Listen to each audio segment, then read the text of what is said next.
महाराष्ट्र की ये पवित्र पावन भूमि, छत्रपति वीर शिवाजी की ये धरा, ओगड़दानी, त्रिकालदर्शी, कैलाशी, अविनाशी भगवान शिव सभी शिव भक्तों पर कृपा करने के लिए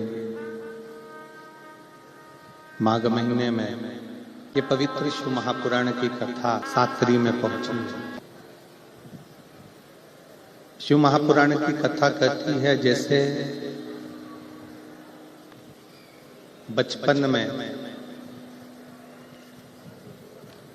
बच्चों के पांव बड़े चंचल होते हैं, बच्चों को बिठाया यहाँ जाए उठकर चले जाते हैं, बढ़ जाते हैं, आगे चले जाते हैं। बचपन में बच्चों के पांव बड़े चंचल होते हैं। जवानी में व्यक्ति का रोम रोम चंचल होता है और बुढ़ापे में व्यक्ति की जिह्वा बड़ी चंचल होती है। बचपन में पांव चंचल हुए, जवानी में रोम रोम चंचल हुआ और बुढ़ापे में जिह्वा चंचल, जीवान चंचल। तो महापुराण की कथा कहती है, भगवान शंकर का चरित्र कहता है, शिव तत्व कहता है, शंकर की कथा कहती है केवल बचपन, जवानी, आधेड़ी और बुढ़ापा, चारों अवस्थाओं में केवल पांव, रोम और जिह्वा ही नहीं, इन चारों अवस्थाओं में एक हृदय मन भी है जो सदा चंचल रहता है।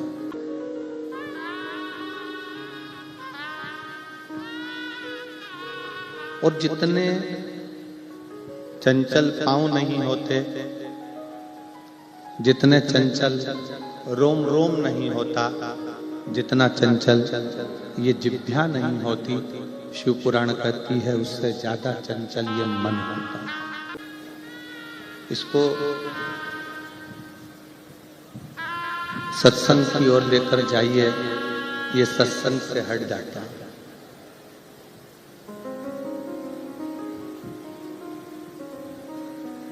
इसको भजन की ओर लेकर जाइए, ये भजन से हट जाता है। इसको संकीर्तन की ओर लेकर जाइए, ये संकीर्तन से हट जाता है।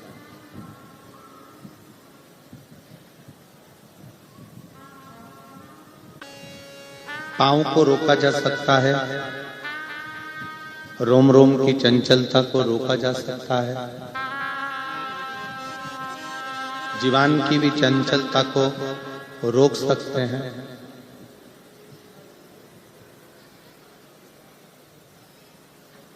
पर एक मन की चंचलता को रोकना बड़ा कठिन है। इस मन की चंचलता अगर रुक सकती है तो केवल एक भगवान देवाधिदेव महादेव की शिव भक्ति से रुक सकती है, कंट्रोल में ला सकती है। शंकर की जो भक्ति है ये मन को संयमित करती है। बच्चा दौड़ रहा है, बच्चा भाग रहा है, आप उसका पांव पकड़कर, पांव बांध कर बिठा सकते। जवानी में रोम रोम की चंचलता है, आप अपने मन का, थोड़ी चित्त का, वृत्ति का, इंद्रियों का कंट्रोल कर सकते। बुढ़ापे में जिह्वा को भी थोड़ा कंट्रोल करा जा सकता है, पर प्रत्येक अवस्था में मन को कंट्रोल करना ये बहुत कठिन है। जितना समझाने का प्रयास करोगे ये मन उतना उतना उचित होता चलेगा। पत्नी और धर्म पत्नी में अंतर होता है। पत्नी पतन के रास्ते ले जाती है और धर्म पत्नी शिव पुराण तक ले आती है। अगर कार्य है तो वो अपने पति को धर्म के पद तक लेकर जाए। महाराष्ट्र की पवित्र भूमि पर जितने श्रोता भाई बहन बैठे हैं उन सभी का, इसने संसार में आकर इन 5 लक्ष्मियों का आदर कर लिया,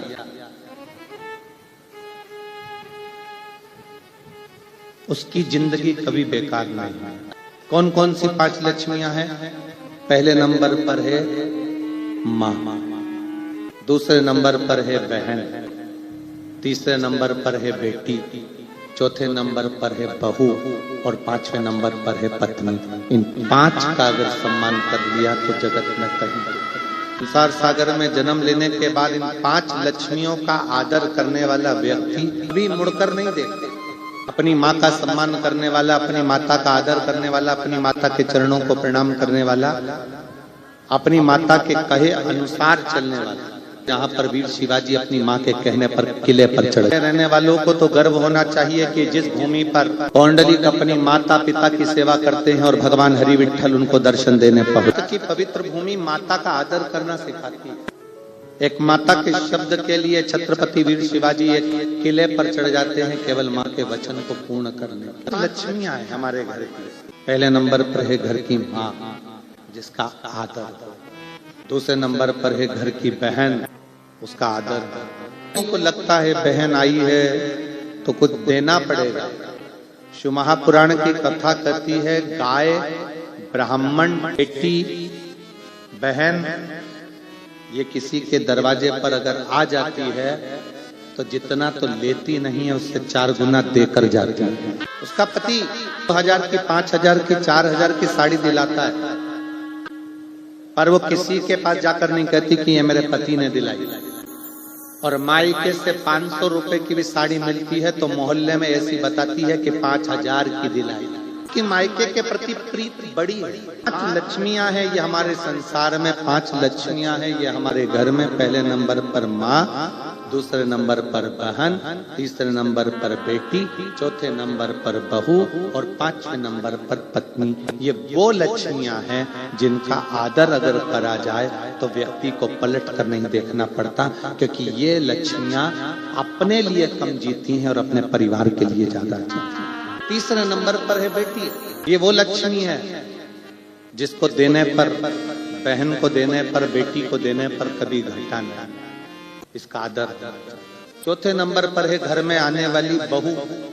पूरा परिवार छोड़कर, पूरा घर छोड़कर जो तुम्हारे लिए आई है उसका आदर करना चाहिए। और 5वें नंबर पर है आपकी पत्नी। जरा सा कुछ हुआ चिल्लाकर बोल दिए, जरा सा कुछ हुआ चिल्लाकर दौड़ पड़े। इतना तो अंदाजा लगाओ जो तुम्हारे साथ विवाह कर कर आई है वो भी किसी की बहन बेटी है, और अपने घर की अगर बहन बेटी को कोई चिल्लाए, जिस तरह से तुम व्यवहार करते हो उस तरह से उसके साथ हो तो तुम्हें कैसा लगे। सम्मान करिए। अपने घर में रहने वाली ये 5 लक्ष्मियां ऐसी हैं जिन लक्ष्मियों का आदर, 5 लक्ष्मियों का सम्मान, इन 5 लक्ष्मियों का आदर जिसने कर लिया उसकी जिंदगी सार्थक।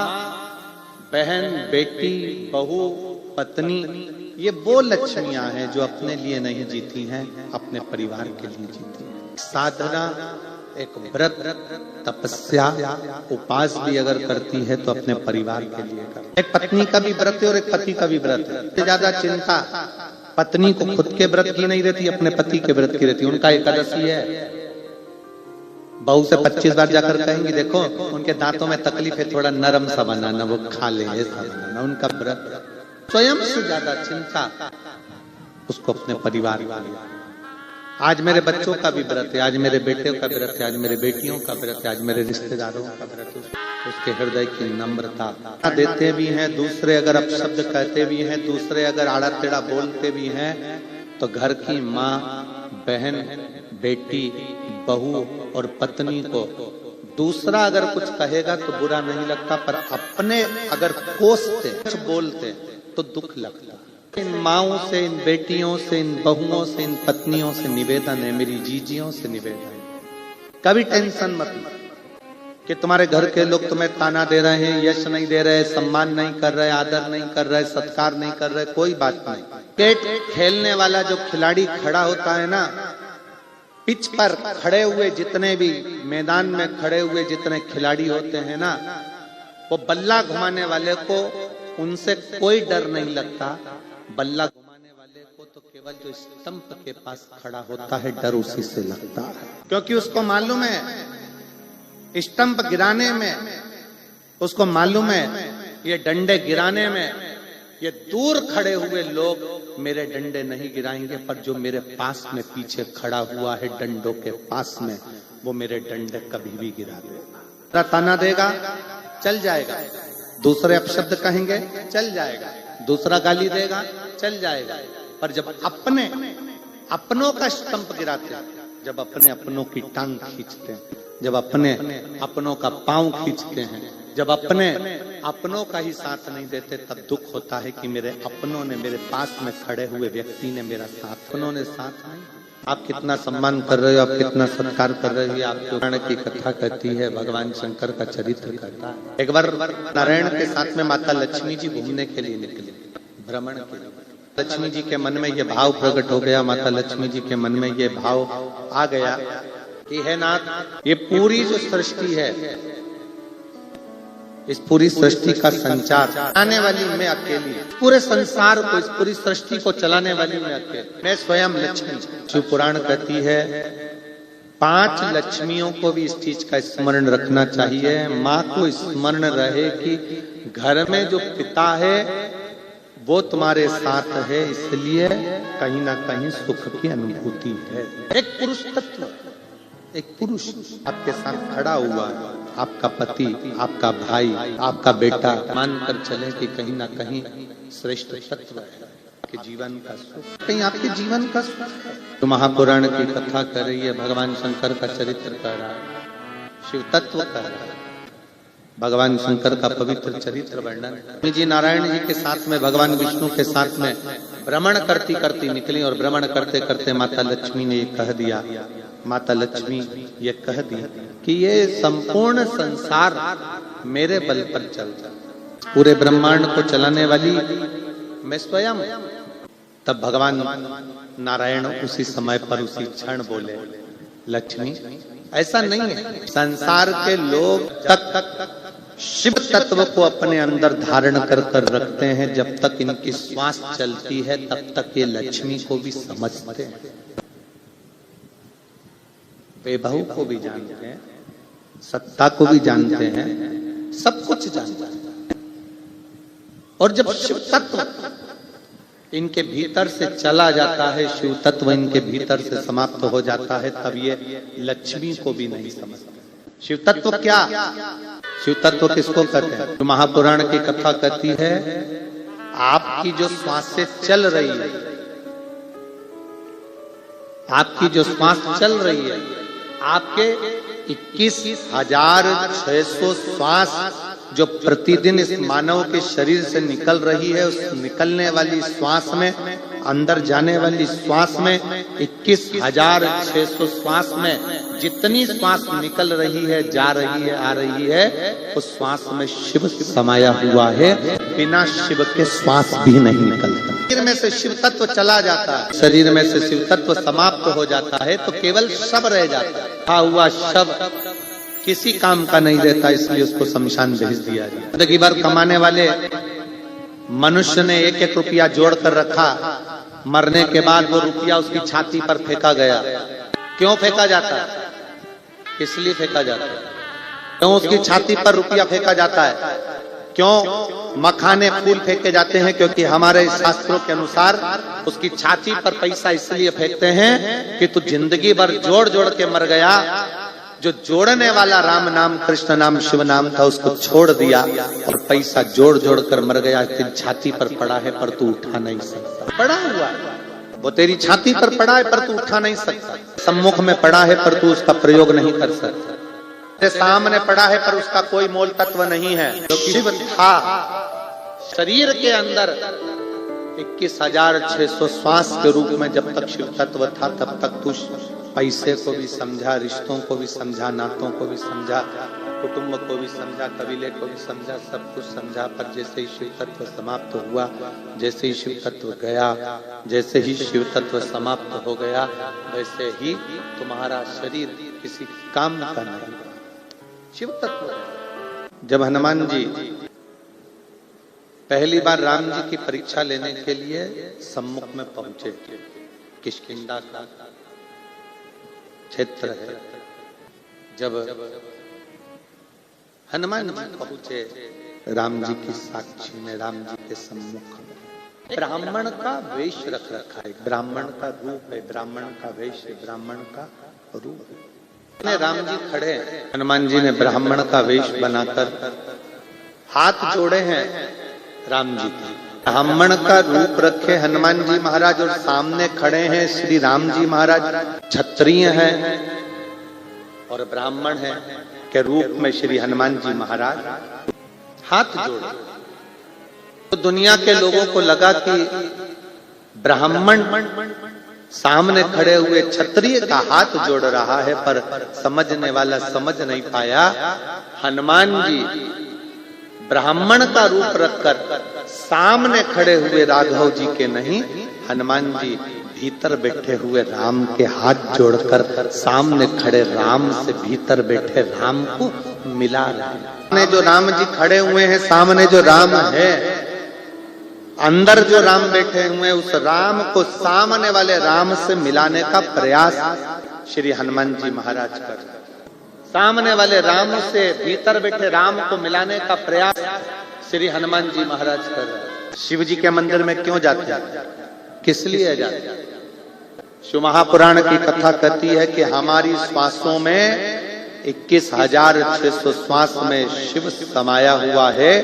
इस शरीर के अंदर, चलते हुए शरीर के अंदर जितनी श्वास है, मेरा शिव उस श्वास में समाया हुआ है। जब हम शंकर भगवान को एक लोटा जल चढ़ाने के लिए शिवालय में जाते हैं, शंकर की साक्षी जब हमारे सम्मुख में होती है, उस समय पर हमारे शिव और सामने के शिव का मिलन होता है, जिसके कारण हमारा कार्य सफल हो जाता है। सामने के शिव को भीतर के शिव से मिलाया जाता है, इसको मिलनता कहा जाता है। हमारे भारतीय सभ्यता में हाथ मिलाने की परिभाषा है ही नहीं। हमारी भारतीय सभ्यता के अंतर्गत कंधे पर हाथ रखने की भी परिभाषा नहीं है। हाथ तो उससे मिलाया जाता है जिससे एक हाथ की दूरी बनाकर रखना पड़ता है, लाया जाता है, एक दूसरे के गले लगा जाता है, प्रणाम करा जाता है, नमन किया जाता है। भारतीय संस्कृति में हृदय का मिलाप होना चाहिए। शिव जी पे जो बेलपत्र चढ़ाई जाती है, उस बेलपत्र को अगर हम लाते भी हैं तो पहले अपने मस्तक से लगा ले, अपने से। शिव जी का कोई पुष्प मिल जाता है, उस पुष्प को अपने सिर से लगा ले। जी का प्रसाद हाथ में आ जाता है, प्रसाद को अपन मस्तक से लगा ले, तो लगाते हैं। किस लिए लगाते? कोई अतिथि, कोई अपने घर में बुजुर्ग आ गया, बड़ा आ गया, कोई संत आ गया, साधु आ गया, गुरुजन आ गया, तपस्वी जन आ गए, साधु जन आ गए, अपन उनसे कहते हैं साहब आपका हाथ हमारे सिर पर रख दीजिए, आपका आशीर्वाद दे दीजिए, मस्तक पर आपका हस्त रखाएगा तो हमारा जीवन सफल हो जाएगा, मेरी रेखाएं पलट जाएगी, मेरा भाग्य संवर जाएगा। जल से भरा हुआ पात्र हम अपने सिर पर लेते हैं। आम के पत्तों से, आम के झूमर से बंधा हुआ कलश हम अपने सिर पर, जल से भरा हुआ श्रीफल हम हमारे मस्तक पर लेते हैं। कोई भी सामग्री ऐसी नहीं लेते जिससे हमारे जीवन को निष्फलता मिले, हमें सफलता मिले। अपने भाग्य को पलटने के लिए हम भगवान शंकर के मस्तक, भगवान शंकर के चौखट पर चरणों में प्रणाम करते हैं, उसकी रज भी अपने मस्तक पर चढ़ाते हैं, जिससे हमारा भाग्य प्रबल। वास्तु का अगर स्मरण किया हो तो उसमें, और भविष्य पुराण के अंतर्गत एक बड़ा सुंदर भाव आता है कि टूटी वस्तु, टूटी सामग्री अपन प्रयोग में नहीं लेते। यहाँ तक कि शास्त्र कहता है कि सुबह सुबह स्नान करा, स्नान कर कर पूजन करने के लिए जा रहे हो, स्नान कर कर पाठ करने के लिए जा रहे हो, स्नान कर कर दर्शन करने के लिए जा रहे हो, स्नान कर कर भगवान का भजन करने के लिए जा रहे हो, स्नान कर कर तैयार होकर किसी अच्छे कार्य के लिए जा रहे हो। यहाँ तक कहा जाता है कि आपको क्या बोलते हो, यहाँ महाराष्ट्र में, हमारे यहाँ तो ये बाल को जो ऊंचते हैं उसको कंगा कहते हैं। शिव तत्व तो यहाँ तक कहता है कि टूटा कंगा जीवन को कर देता है नंगा। यहाँ तक है कि अपने जीवन में तन, मन और धन, सुबह सुबह से उठे, कंगे के दांते टूटे हुए हैं, कंगा टूटा हुआ है, सबसे पहले नहाते से उसको अपने सिर पर रख लिया, मतलब अपने भाग्य को अपने मस्तक पर तुम टूटी सामग्री का यूज कर लिए। वो टूटा हुआ कंगा भी हमको तन से, जितना जितना टूटे कंगे का आप प्रयोग करते हो उससे हमारा तन भी बीमारियों को ग्रसित करता जाता है, बीमारियां आती चली जाती है। दूसरा, कंगा करने के बाद, टूटे कंगे का प्रयोग करने के बाद घर में मन लगता ही नहीं है, अशांति अंदर भीतर प्रवेश करती है। और तीसरा, जिस कार्य के लिए जा रहे हो, धन कमाने के लिए जा रहे हो, वो धन हमारे घर में आता ही नहीं, क्योंकि सुबह से उठकर तुमने वो टूटे हुए कंगे से अपने भाग्य की रेखा को निचोड़ दिया है। दांते टूट गए, 4 दांते टूट गए, टूट गया, बेकार हो गया, तो भी प्रयोग में कर रहे हैं। मस्तक पर वो टूटी सामग्री का प्रयोग अपने शीश पर किया जाए। केवल टूटी हुई सामग्री का प्रयोग 2 चीजों में मान्य है। कौन कौन सी? अगर एक तुलसी का पत्ता, एक तुलसी का पत्ता अगर प्रसाद के रूप में कहीं से मिला है, उस पत्ते के छोटे छोटे टुकड़े कर कर भी आप अपने घर के लोगों को दोगे तो वो तुलसी का पूर्ण पत्र माना जाता है। उसी तरह शंकर पर चढ़ी हुई बेलपत्र लाए और एक ही बेलपत्र मंदिर में मिली और घर में 10-12 लोग हैं, तो उसके भी टुकड़े कर करके थोड़ा थोड़ा अगर घर के लोगों को दोगे तो पूर्ण बेलपत्र माना जाता है। एक तुलसी का पत्ता शंकर भगवान पर, ठाकुर जी पर चढ़ा हुआ, लड्डू गोपाल पे चढ़ा हुआ, कृष्ण जी पे चढ़ा हुआ, राम जी पे चढ़ा हुआ लेकर आए, आपको मिला प्रसाद के रूप में तुलसी का पत्ता। आपने वो पत्ता एक है, रहने वाले घर में 14-15 लोग हैं, तुलसी के पत्ते के छोटे छोटे टुकड़े कर कर, छोटे छोटे टुकड़े कर कर घर के लोगों को प्रसाद के रूप में दिया। उन्होंने पाया, उन्हें ठाकुर जी का दर्शन मिला। एक बेलपत्र मंदिर में चढ़ी हुई मिली। घर में तो 10-12 लोग हैं, बीमारी सबको है, तकलीफ सबको है, पर मंदिर में इतनी बेलपत्र मिलती नहीं है। एक बेलपत्र मिली, हमने उसी बेलपत्र के छोटे छोटे टुकड़े कर कर घर के 15 लोग हैं, 15 लोगों को जरा जरा सा दे दिया, अर्थात वो पूर्ण बेलपत्र का फल प्रदान करता है। ऐसे भी बैठे हैं कथा में, ऐसा नहीं है कि कथा में नहीं बैठे। कई लोग ऐसे बैठे हैं, मेरी काकी की तबीयत खराब है, मेरे भाऊ की तबीयत खराब है, तो उसके लिए एक पत्ता लेकर जाऊंगी। मेरे चाचा जी की तबीयत खराब है, एक पत्ता उसके लिए लेकर जाऊंगी। मेरी माता जी की तबीयत खराब है, एक पत्ता उसके लिए लेकर जाऊंगी। शिव महापुराण की कथा कहती है, अगर शंकर जी पे चढ़ा हुआ एक पत्र भी मिल रहा है, उस पत्र का वह छोटा सा टुकड़ा भी अगर हमको ग्रहण करने को मिल रहा है, समझ लेना कि शिव पूर्ण है। हमने पहले भी कहा, आपके घर में शंकर का शिवलिंग खंडित हो गया, टूट गया, 4 टुकड़े हो गए, 10 टुकड़े हो गए, 50 टुकड़े हो गए, शंकर के शिवलिंग के 1000 टुकड़े हो गए, तो भी वो शिवलिंग खंडित नहीं माना होगा। वो अखंड है, अखंड रहेगा। उसका नाम खंडेश्वर महादेव हो सकता है, पर वो खंडित नहीं मान सकते उसको। वो पूर्ण है और पूर्ण ही रहेगा। टुकड़े टुकड़े हो जाए, जैसे कंकर शंकर की भूमि, सीहोर से कंकर शंकर की भूमि कुबेरेश्वर धाम से आप कोई कंकर लेकर आपने जल चढ़ाया, चढ़ाते चढ़ाते 15-20 दिन हो गए, उसके टुकड़े टुकड़े हो गए, कटोरी में रखे रखे उसके 10-20 टुकड़े हो गए, 15 टुकड़े हो गए, 2 टुकड़े हो गए, वो खंडित नहीं है। कुबेरेश्वर धाम से कंकर शंकर उठाकर लेकर आ गए, पूजन कर कर लेकर आए, टुकड़े हो गए। क्यों टुकड़े हुए? हो सकता है मेरा बाबा तुमको दुगना कुछ फल प्रदान करने वाला होगा। विचार करते हैं कई लोग, उसको बुरा तत्व, हमारे पास में टूटा हुआ रुद्राक्ष आ गया, हमने सोचा कि टूटा हुआ आ गया, हमारे भाग्य बेकार होंगे। हमारे पास टूटी हुई बेलपत्र आ गई, हमने सोचा कि भाग्य बेकार होगा। हमारे पास टूटी सामग्री आ गई, हमने सोचा भाग्य बेकार होगा। जा रहे थे, रात्रि के समय पर कुत्ता रो रहा था, तो मन में आया, ना जाने कुत्ता क्यों रो रहा है, वो जरूर कोई बेकार होने वाला होगा। अरे हो सकता है कुत्ता इसलिए भी रो रहा हो कि बेचारे को भूख लगी हो, दरवाजा खोल, एक रोटी दिया तो चुप हो जाएगा। पर हमारे मन में भ्रम आ गया, मेरा लड़का बाहर गया, मेरा पति बाहर गया, कुत्ता रो रहा है, मन में विचार आ रहा है। बिल्ली रास्ता काट कर चली गई, तो मन में भ्रम आ गया कि बिल्ली रास्ता काट गई। तुम भी तो ना जाने कितनों का रास्ता काट जाते हो। भ्रम की जिंदगी नहीं जीना। शिव को मान रहे हो, शंकर भगवान का भजन कर रहे हो, शिव महापुराण की कथा अगर श्रवण कर रहे हो, तो ये मन में भ्रम मत पालना कि मैंने ये करा कि मैंने वो करा। हाँ, ये जरूर है कि सुबह का समय जब हम बाबा को प्रणाम करें, या तो अगर टूटा हुआ कंगा भी तुम्हारे पास में है और दूसरा कोई कंगा नहीं है, तो सबसे पहले अपने बाल को अपने हाथों से सजाइए, क्योंकि ये हाथ की रेखा हमारे सिर पर जब पड़ेगी तो हो सकता है कि पूर्ण तरह से हमें फल की प्राप्ति हो जाए, हमें सुख का अनुभव हो। चरणामृत और पंचामृत दोनों में अंतर होता है। पंचामृत किस किस चीज से मिलकर बनता है? उत्तर दो जल्दी से। दूध, दही, बोलो बोलो, शहद, घी, मिश्री कर समझते हैं ना? ठीक है। महाराष्ट्र में एक जगह हमने कहा कि भगवान को भोग लगाना है, मिश्री ला दो। क्या बताएं तो कौन सी मिश्री लेकर आया? बड़ा पैकेट था और उसके साथ एक छोटी सी चूने की डिब्बी भी थी। तुम्हारे यहाँ की 2-3 चीजें बड़ी विचित्र हैं, एक मिश्री, एक ठेसा। एक ठेसा भी तुम्हारे यहाँ का बड़ा विचित्र, दिल को बड़ी ठेस। जिस होटल में रुके हुए हैं तो उस होटल के मालिक के यहाँ से महाप्रसाद हमारा आया, भोलेनाथ की पीर में। मंगरूल में हम लोग कथा करने गए, नारायणी बाई कथा कराई, तो वहां पर थाली में उन्होंने ऐसा, हमको पहचानते ही नहीं थे कि ये ठेसा, पहचान होती तो खाते ही नहीं।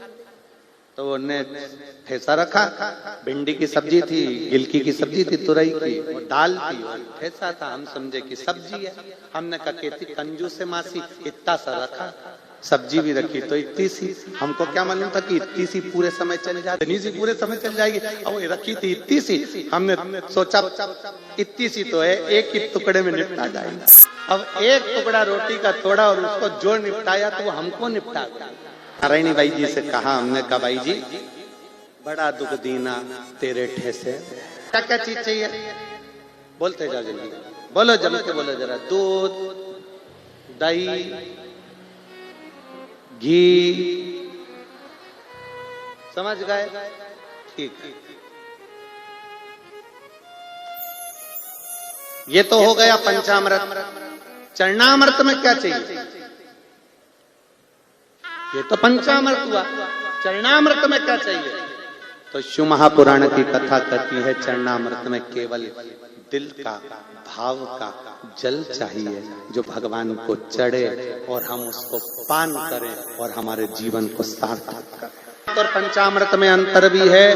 पंचामृत जब लिया जाता है, पंचामृत को जब पिया जाता है, तो पंचामृत पीने के बाद हाथ को सिर पर नहीं चढ़ाते, पंचामृत पीने के बाद हाथ को दिल से लगाते हैं, और चरणामृत पीने के बाद हाथ को सिर पर चढ़ाते हैं, क्योंकि भगवान के चरणों का जल है, हमारी भाग्य की रेखा को पलटा देगा। इसलिए चरणामृत सिर पर चढ़ाया, पीने के बाद हाथ को सिर पर रखा। दूध, दही, शहद, शक्कर का पंचामृत लेने के बाद हाथ सिर पर नहीं रखा, हाथ को हृदय से लगाया। क्यों? क्योंकि पंचामृत भगवान के स्नान का भाव प्रकट करता है। चरणामृत भगवान के चरण के रज का भाव प्रकट करता है। पंचामृत स्नान का, भगवान का पंचामृत लेना मतलब उसके हाथ को अपने हृदय से लगाना, मतलब भगवान आपकी झांकी का दर्शन, आपके स्नान का दर्शन मेरे दिल में हमेशा समाहित रहे, हमेशा रखा रहे। और चरणामृत पीने के बाद हाथ को सिर पर लिया जाता है। हे बाबा, आपका चरण का जल मेरे मस्तक पर सदा चढ़ा। भगवान शिव की कथा कर रहे हैं।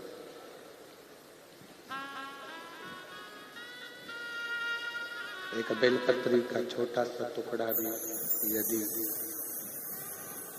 हम भगवान के ऊपर चढ़ी हुई बेलपत्र को लेकर आते हैं, या भगवान पर चढ़ा हुआ एक तुलसी का दल, एक पत्ता भी अगर लेकर आते हैं और उसका छोटा छोटा टुकड़ा कर कर भी घर के सब सदस्य को दिया जाता है पाने के लिए, तो वो भी पूर्ण ही कहलाता।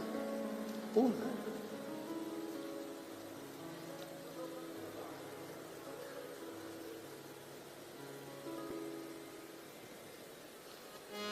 शिव स्वयं पूर्ण ब्रह्म है।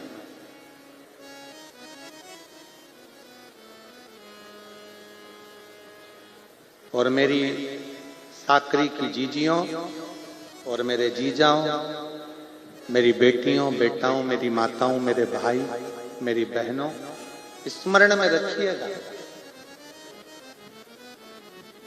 शिव पूर्ण है, इसलिए उनके मंदिर में जाकर जल चढ़ाने वाले को भी शंकर पूर्ण कर देते हैं, अपूर्ण। शिव पूर्ण है इसलिए वो अपूर्ण नहीं रखते। शंकर भगवान के मंदिर में नारियल भी चढ़ता है, श्रीफल भी चढ़ता है तो पूर्ण चढ़ता है, चावल का दाना भी चढ़ेगा तो पूर्ण ही चढ़ेगा, बेलपत्र भी चढ़ेगा तो पूर्ण चढ़ेगा।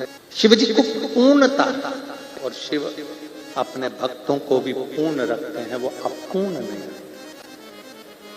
देते जरूर है, थोड़ा समय लग सकता है, थोड़ी देरी हो सकती है, पर शंकर दिए बिना नहीं रहता, देता है। आपकी शिव पुराण नहीं है, स्वयं शंकर आता है और झोली भर कर जाता है। मेरे जीजाओं, मेरी बेटियों, बेटाओं, मेरी माताओं, मेरे भाई जितने बैठे हो, 100 किलोमीटर, 200 किलोमीटर, 500 किलोमीटर, 50 किलोमीटर दूरी से आप चलकर यहाँ तक पहुंचे हो ना, ये मत सोचना कि तुम्हारा पेट्रोल, तुम्हारा डीजल 200-500 रुपए खर्च हुए हैं। अपनी डायरी में वो भी लिख लेना कि मैंने 50 रुपए खर्च कर कर साकरी में जाकर कथा सुनी थी। खाली नहीं भेजेगा, 7 दिन की कथा के बाद मेरा बाबा जो देगा वो कम ना का बिठा है, जिसने अपनी माता से कह दिया था क्या मेरी सरकारी नौकरी लगेगी नहीं, मैं इतना मेहनत कर रहा हूं, 2017 से मैं नौकरी की तैयारी कर रहा हूं, पर मेरी सरकारी नौकरी नहीं लग सकती। बच्चे को लेकर मालेगांव की कथा में चली गई और मालेगांव की कथा जमीन पर बैठकर सुनी। आप श्री शिवाय नमस्तुभ्यम का जाप कराते और श्री शिवाय नमस्तुभ्यम को जब जाप कराते तो उसी जाप को हम भी करते और बाबा से अपने दिल की बात करते। गुरुदेव, मेरे बाप बेटे ने तो हिम्मत हार दी थी, पर मैंने अपने बेटे से कहा एक बार फिर ट्रायल कर और अब की बार शहद और बेलपत्री का प्रयोग कर। आज बाबा को धन्यवाद देने के लिए आई हूं। 2024 अगस्त के महीने में मेरे बेटे का पुणे पुलिस में हो गया है। मैं बाबा को धन्यवाद देती हूं, जिसका फोटो भी मैं लगा रही, जिसका मैं फोटो भी लगा रही, पुणे पुलिस में हो गया। ये शिव है। आपका चढ़ाया गया एक लोटा जल खाली नहीं रह सकता, खाली नहीं रहेगा। आप अगर शिव महापुराण की कथा तक पहुंचे हो, भगवान शंकर के कथा तक आप आए हो, खाली नहीं जा सकता, भर कर भेजेगा। मेरी जीजियों, मेरे जीजाओं, मेरी बेटियों, बेटाओं, मेरी माताओं, आप आए हो ना बड़ी आस लेकर, बड़ा विश्वास।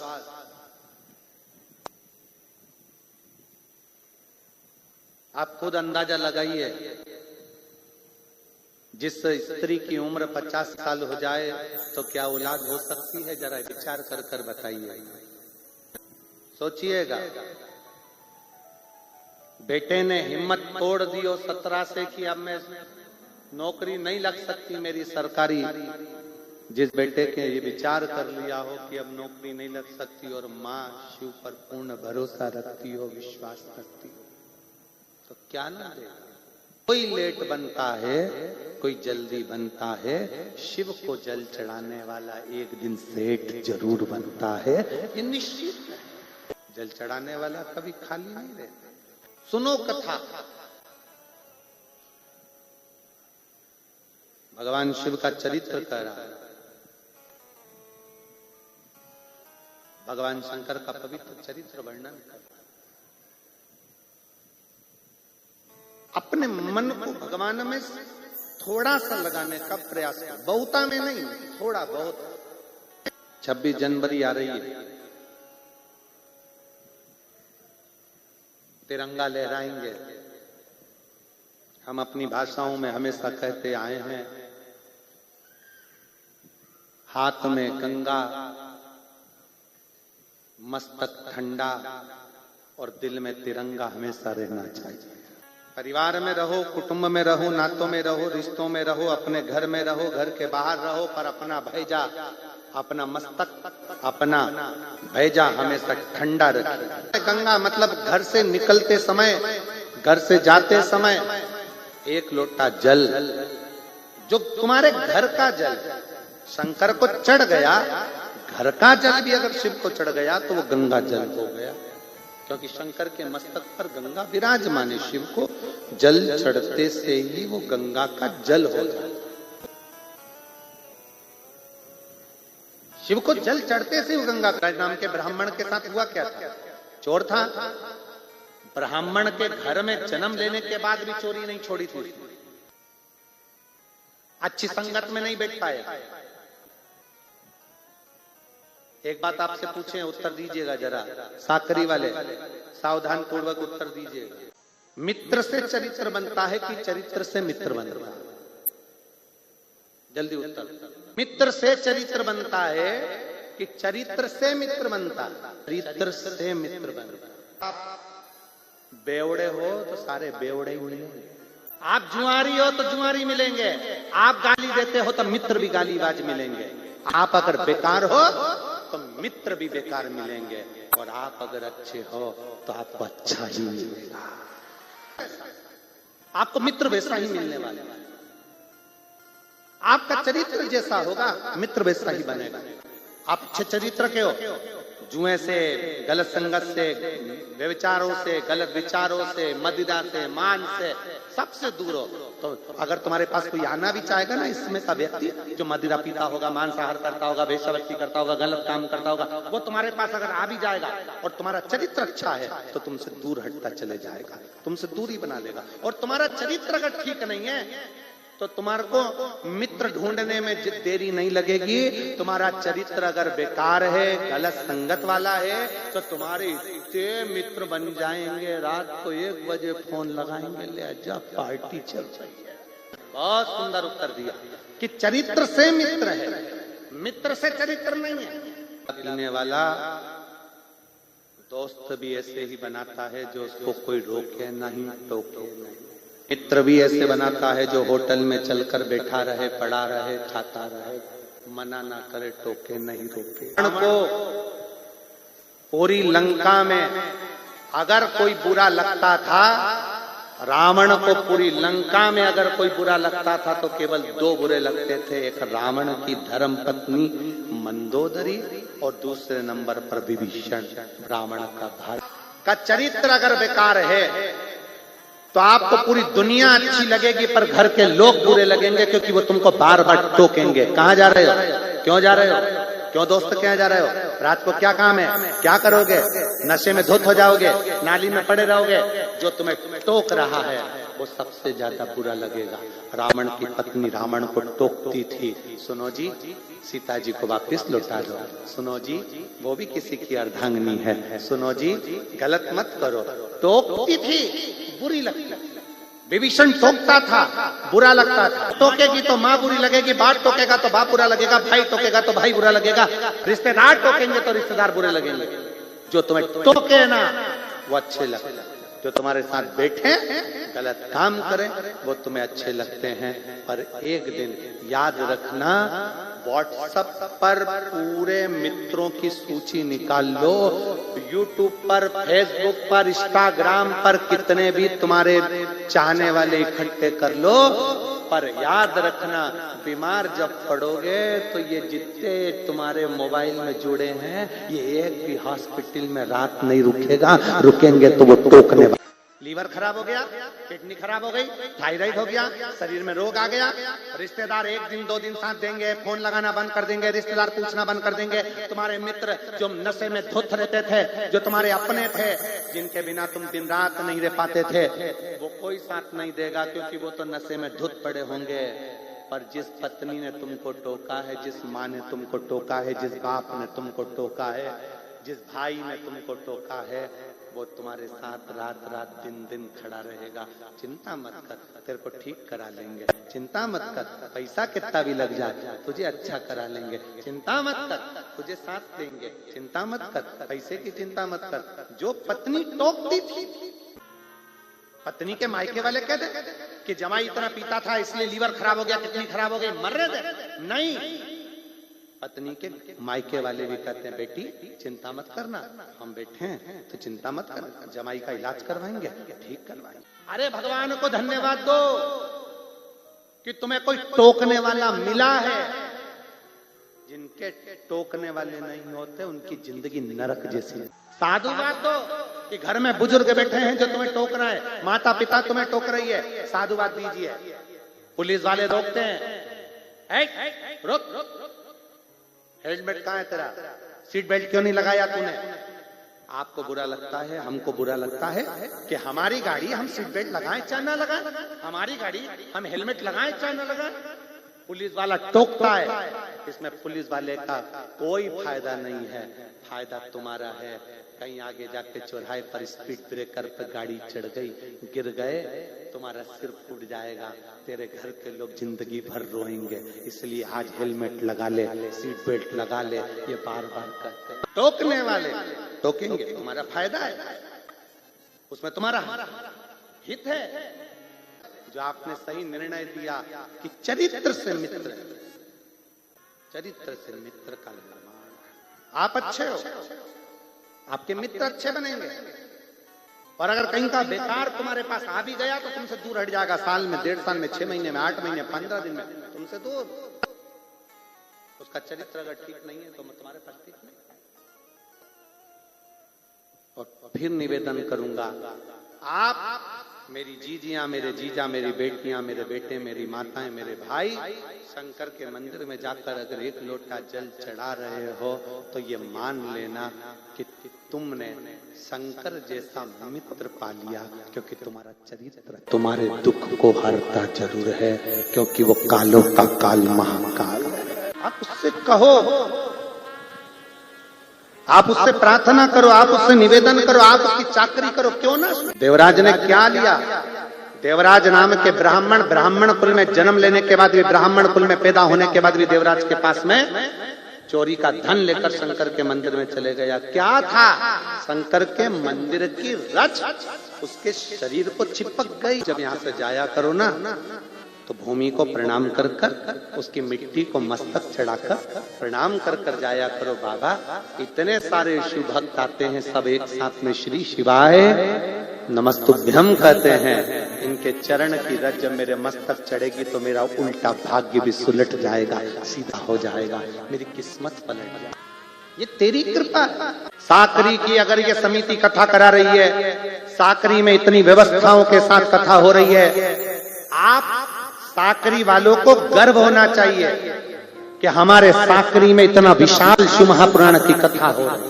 भंडारा चल रहा है, बन सके अपना सपोर्ट होना चाहिए कि भाई मैं भी तो किसी को अन्न का भाग खिला सकती हूँ, मैं भी तो किसी को कुछ दे सकती हूँ, किसी का मुख झूठा करा सकती हूँ। हमारे साकरी का आयोजन है, हमको मिलकर करना, किसी से द्वेष नहीं, किसी से बैर नहीं, किसी से नफरत नहीं। कोई नहीं भी आना चाहे तो भी उसको दिल रखकर आना चाहिए कि ये किसी एक व्यक्ति का कार्यक्रम नहीं, मेरे बाप का कार्यक्रम, मेरे शिव का कार्यक्रम, मेरे शंकर का है, मेरे ओघड़दानी का, मेरे शंभू का, मेरे त्रिकालदर्शी का है। कथा कौन करवा रहा है, कौन लेकर आया, कौन कराएगा, क्या करेगा, ये मत सोचो कि कथा कोई लेकर आया है। कथा कभी किसी की सामर्थ्यता नहीं कि कोई लेकर आ जाए। लाने वाला भी शंकर है, सुनाने वाला भी शंकर है, और कराने वाला भी शंकर। किसी की सामर्थ्यता नहीं कि कोई कथा लेकर आ जाए। कथा लाने वाला शिव है, उसको कराना। अभी अभी ये कथा गुजरात से चालू हुई। हम अभी आज ही बैठे बैठे विचार कर रहे थे कि अभी बाबा की कथा चालू हुई है, कितने प्रदेशों में चलेगी ये यात्रा जो चालू हुई। गुजरात में सूरत में, महाराष्ट्र में साकरी में, इसके बाद कोकपुर कांकरेर छत्तीसगढ़ में, छत्तीसगढ़ पूरी होगी प्रयागराज उत्तर प्रदेश में, प्रयागराज उत्तर प्रदेश पूरी होगी फिर हरियाणा सिरसा में, हरियाणा पूरी होगी मध्य प्रदेश सीहोर कुबेरेश्वर धाम कर, कुबेरेश्वर धाम मध्य प्रदेश की पूरी होगी पंजाब में। यात्रा गुजरात से चालू हुई, 7 प्रदेश, इसमें एक भी प्रदेश डबल से रिपीट नहीं हो रहा, 7 प्रदेश अलग अलग कवर करती हुई ये शंकर की यात्रा जा रही है। कोई गर्व होना चाहिए हमारे साकरी में, भोले बाबा आए हैं, शंकर आए, कथा लाने वाला कोई दूसरा नहीं, शिव है। और जो लेकर आए हो उनको कहना चाहिए, भैया आप कथा लेकर आए हो, धन्यवाद। चावल भेजूं, शक्कर भेजूं, तेल भेजूं, सब्जी भेजूं, नमक भेजूं, मिर्ची भेजूं, मेरे घर में मेरे बाबा ने भंडार भरा है, बता भंडारे के लिए मैं तुझे क्या भेजूं, क्या खिलाओगे? शिव भक्तों का आदर कर, सत्कार कर, मुख झूठा कर।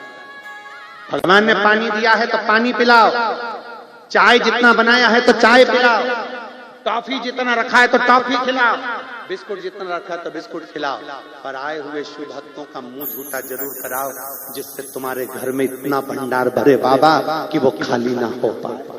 देवराज ब्राह्मण चोरी का धन लेकर शिव मंदिर में चला गया, चोरी का धन लेकर गया था, चित्त नहीं लगा, कथा हो रही थी, मन नहीं लगा, भले मन नहीं लगा, पर कथा में बैठा तो था। कई लोग ऐसे हैं जिनका मन नहीं लगता कथा में, पर शरीर तो कथा तक पहुंच गया। आइटम का ऊपर का कवर फट जाए पर गिफ्ट एड्रेस तक तो पहुंच जाए। अगर ये गिफ्ट एड्रेस तक पहुंच गया तो भी स्वीकार है। उसी तरह ये शरीर चाहे कैसे भी जाए पर शिव पुराण तक पहुंच तो जाए, स्वीकार मेरा विश्वनाथ। देवराज को मेरे भोले बाबा ने, मेरे शंकर ने, मेरे त्रिकालदर्शी कैलाशी ने कोशिश करे थे, गुरु जी जैसा आपको पहाड़ के चरणों में कथा करने का एक बोलते हो ना कि कैलाश के चरणों में बैठकर कथा कर रहे हैं, ऐसे ही साकरी की भूमि, इधर पर्वत है, इधर सरोवर और बीच में शिव महापुराण की कथा का आनंद, यही भक्ति है। अटक रही हो ना मेरे शंकर, उन सबकी गाड़ी ऐसी 6 लेन में दौड़ा दे, ऐसी 6 लेन, जिसकी अटक रही है, जिसकी नौकरी ना लगे उसकी नौकरी, जिसका रोग हो गया, बीमारी हो गई, इसकी बीमारियों को समाप्त कर उसकी। देवराज को भगवान शंकर ने धाम दिया।